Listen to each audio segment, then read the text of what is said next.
का हिसाब मांगेगी, cut money का हिसाब मांगेगी, सिंडिकेट का हिसाब मांगेगी, घुसपैठ माफियाओं का हिसाब मांगेगी, कोल माफियाओं का हिसाब मांगेगी। और ममता दीदी ये हिसाब देना। भाई और बहनों, पॉलिटिकल हिंसा से चुनाव जीतने का प्रयास करती है। हर चुनाव के बाद चुनावी हिंसा होती है। वो समझती है कि इससे भारतीय जनता पार्टी वाले डर जाएंगे। ममता दीदी मुगालते में मत रहो, ये भारतीय जनता पार्टी है। हम तो मिट्टी में से ही बड़े हुए हैं, कमल को कीचड़ से ही।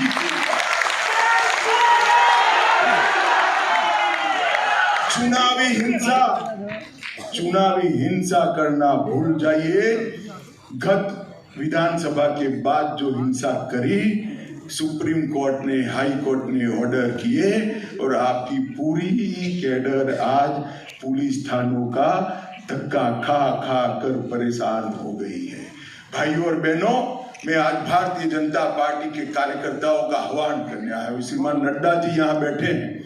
नड्डा जी हो या मोदी जी, सभी लोग जानते हैं आप पर किस प्रकार का संतरास आपको सहन करना पड़ा है, किस प्रकार का अत्याचार सहन करना पड़ा है।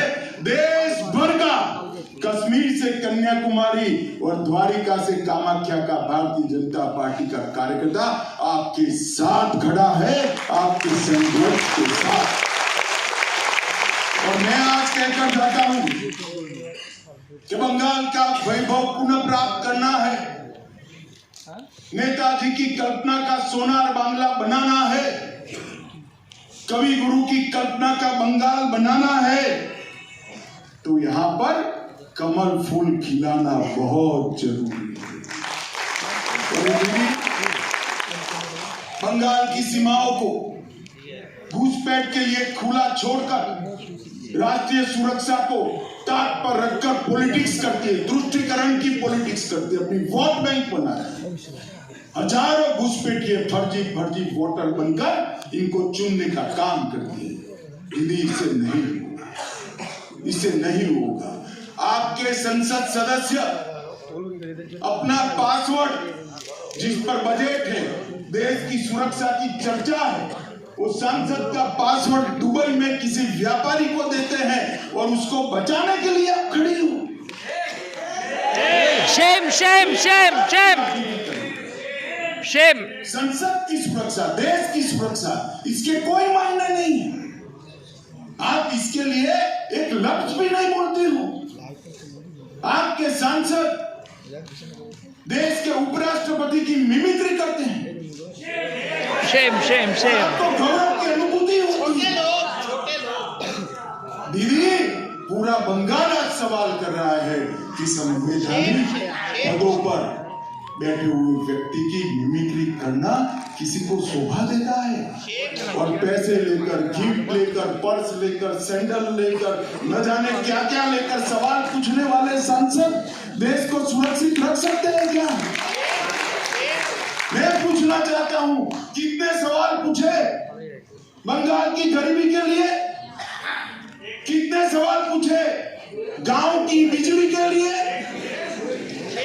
क्यों पूछेंगे भला? वो गरीब उनको पर्स दे सकता है क्या? सैंडल दे सकता है क्या? महंगी पेन दे सकता है क्या? लाखों डॉलर की गिफ्ट दे सकता है क्या? तो नहीं पूछेंगे। किस प्रकार का कल्चर आपने यहाँ खड़ा किया। और भाई और बहनों, ममता दीदी की पार्टी से ज्यादा झूठ कोई और बोल ही नहीं सकता। ये लगातार झूठ बोलने की, इनका एक सूत्र है, झूठ को जोर से बोलो, सार्वजनिक रूप से बोलो और बार बार बोलो।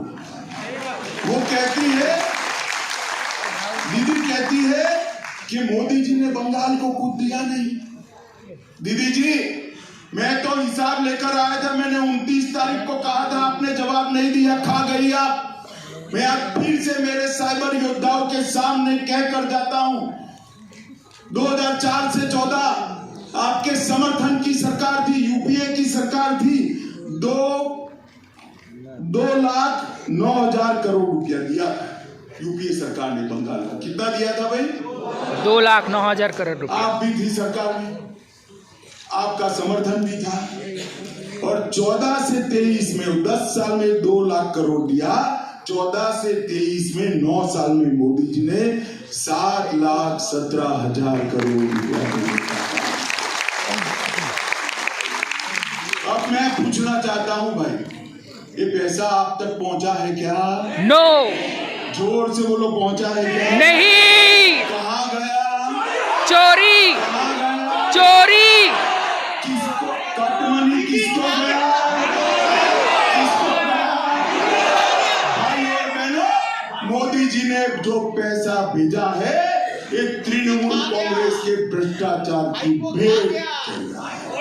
दीदी, मैं आज कहकर जाता हूं, बंगाल की जनता इस चुनाव में ये 7,17,000 करोड़ जो मोदी जी ने भेजा है, उसकी पाई पाई का हिसाब आपसे मांगेगी। मित्रों, नरेगा में यूपीए में 14,000 करोड़ रुपया मिला, एनडीए में 54,000 करोड़ रुपया, प्रधानमंत्री ग्राम सड़क योजना यूपीए में 5,400 करोड़ मिला, एनडीए में 11,000 करोड़ रुपया मिला। आवास योजना यूपीए में 4,400 करोड़ मिला, एनडीए में 30,000 करोड़ रुपया मिला। राष्ट्रीय आजीविका मिशन 626 करोड़ रुपया, सिर्फ 626, और 626 की बनाम मोदी जी के समय में 74,000 करोड़ रुपया की लॉस देने का काम है। और ग्रामीण में सिर्फ 23 करोड़ रुपया मिला था। मैंने आगे कहा वो अर्बन का था, ग्रामीण में सिर्फ 23 करोड़ रुपया मिला था। 23 की जगह 3,755 करोड़ रुपया नरेंद्र मोदी सरकार। योजनाओं का नाम बदलकर अपने नाम से डालने से दीदी, बंगाल की जनता को अब ज्यादा समय तक बेवकूफ नहीं बनाया जा सकता। अब सब जान गए हैं ये पैसा मोदी जी भेजते हैं, ये पैसा मोदी जी ने भेजा है। तो कई सारी योजनाओं को इन्होंने नीचे तक लागू नहीं किया। भ्रष्टाचार में अनुव्रत मंडल हो, ज्योतिप्रिय मल्लिक हो या पार्थो चैटर्जी, आज भी भाईपो, भाईपो, भाईपो, भाईपो, भाईपो चोर। सुनिए सुनिए सुनिए सुनिए, अरे सुनिए ना, मैं सिर्फ जो पकड़े गए उनकी नाम कहता हूं, बाकी है उसका नाम नहीं कहता। ये तीनों के कारण दीदी की नींद उड़ी। वो क्या बोलते हैं इसकी सूचना एकत्रित करते करते उनका एडमिनिस्ट्रेशन में ध्यान ही नहीं रहा है। मित्रों, आज मैं बताता हूं कि मोदी जी ने देश को सुरक्षित करने का काम किया है। पाकिस्तान जो आए दिन बम धमाके करता था, मोदी जी ने एक ही बार एयर स्ट्राइक और सर्जिकल स्ट्राइक करी पाकिस्तान को। भाई और बहनों, श्यामा प्रसाद मुखर्जी ने कहा था कि वो कश्मीर के अंदर पूरे देश में 2 निशान, 2 प्रधान, 2 विधान नहीं चलेंगे। 370 और 35A हमारे कश्मीर को हमारे साथ जोड़ता है। मोदी जी ने 5 अगस्त 2019 को एक ही झटके में धारा 370 को समाप्त कर कश्मीर को हमेशा, हम भाजपा के लोग हमेशा कहते थे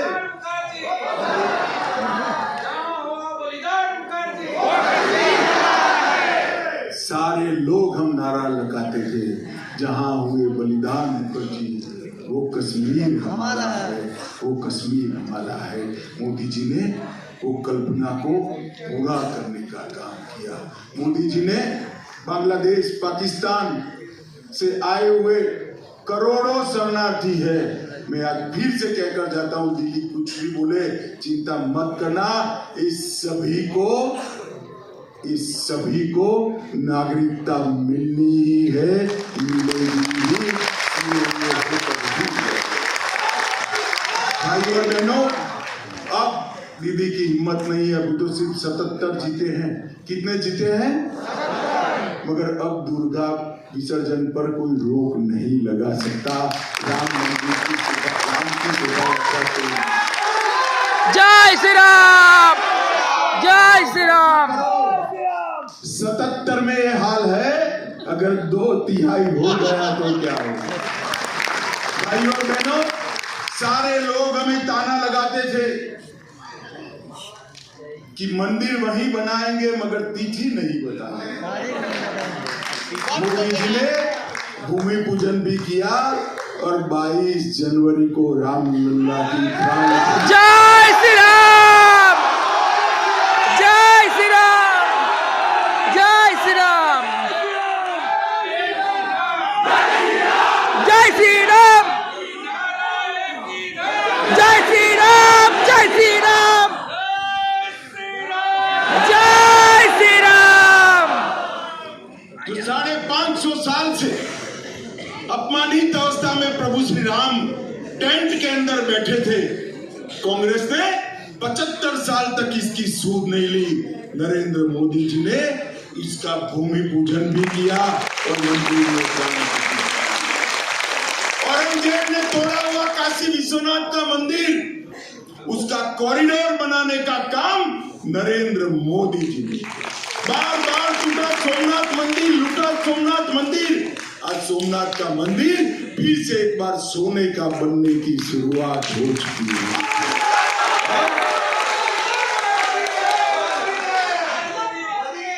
और मित्रों, हम जब से राजनीति में आए, हम कहते थे कि ट्रिपल तलाक मुस्लिम बहनों के साथ अन्याय है। हमने मुस्लिम बहनों को भी वो अन्याय समाप्त कर दिया।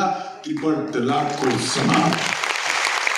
ढेर सारे वादे मोदी जी ने पूरे किए हैं, मगर कुछ राज्य आज भी हम कुछ नहीं कर सकते, क्योंकि राज्य सरकारें ऐसी बनी हुई है कि जो मोदी जी के विचार को, मोदी जी के काम को, मोदी जी की योजनाओं को, हमारी पार्टी की आइडियोलॉजी को जमीन पर नहीं उतरने देते हैं। इसमें से एक राज्य हमारा पश्चिम बंगाल है। मित्रों, मैं अध्यक्षता तब आया था 2015 में, बार बार आता रहा। 0 से आपने 77 पहुंचाया है, फिर से 2/3 पहुंचाना है और 2/3 पहुंचाने के लिए 2024 में 35 तक पहुंचने का लक्ष्य है। 2024 में एक साथ जोर से बोलेगा, 2024 में कितने कमल खिलेंगे? जोर से बोले, कितने कमल खिलेंगे? 35। जरा जोर से बोले, कितने कमल खिलेंगे? 35। अब एक बार जोर से बांग्ला में बोलिएगा, 2024 में कितने कमल खिलेंगे? 35। कितने कमल खिलेंगे? 35। भाई और बहनों, आप सब सोशल मीडिया के वॉलेंटियर्स हैं।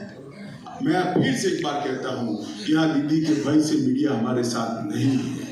बंगाल के जन जन तक, हर युवा तक, हर महिला तक, हर गरीब तक, हर झोपड़ी में पहुंचाने की बात, पार्टी की बात को पहुंचाने की जिम्मेदारी आपकी है। आज से प्रण ले लीजिए, जब तक 2/3 बहुमत की बंगाल सरकार नहीं बनती है, सोशल मीडिया में हर रोज 2 घंटा पार्टी के कार्यक्रम, पार्टी के विचार, पार्टी की सिद्धियां और पार्टी के सिद्धांतों को हर जगह पहुंचाने के लिए हम काम करेंगे। और हम बंगाल में दीदी को उखाड़ कर फेंक देंगे, ये प्रण लेकर जाना है। मुझे बताओ भाइयों बहनों, आप सभी लोग तैयार हो? पक्का? हर रोज 2-3 घंटा सोशल मीडिया में बीजेपी को नीचे पहुंचाने के लिए दोगे? यस। 35 बीजेपी के कमल जीतेंगे। यस। 26 में तो 2/3 बहुमत से सरकार बनेगी। हाँ। तो मेरे साथ दोनों हाथ उठाओ, विजय के संकल्प की मुट्ठी बीचिए और प्रचंड आवाज से बोले, भारत माता की।